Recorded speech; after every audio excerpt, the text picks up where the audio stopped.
చాలా సంస్థలు మార్కెటింగ్ ప్రకటనల కోసం డబ్బులను విచ్చలవిడిగా ఖర్చు పెడుతూ ఉంటాయి. పెద్ద పెద్ద సంస్థలు స్టార్ హీరోలు, క్రికెటర్లతో యాడ్లు రూపొందించి ప్రదర్శిస్తూ ఉన్నాయి. భారీ హోర్డింగ్లను ఏర్పాటు చేస్తాయి. అంత స్తోమత లేని చిన్న సంస్థలు పాంప్లెట్లు రూపొందించి రోడ్ల మీద పంచుతూ ఉంటాయి.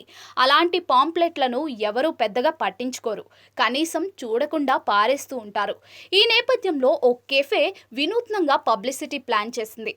ఆ కెఫే క్రియేటివ్ పబ్లిసిటీ చూసి చాలామంది ఆశ్చర్యపోతున్నారు. ఆ వీడియో సోషల్ మీడియాలో వైరల్గా మారింది. కేఫ్ మంత్రాలయ్ అనే ఇన్స్టాగ్రామ్ ఖాతాలో ఆ వీడియోను షేర్ చేశారు. వైరల్ అవుతున్న ఆ వీడియోలో రోడ్డుపై ఓ 100 నోటు పడి ఉంది. ఓ వ్యక్తి వెళ్లి దానిని తీసుకున్నాడు.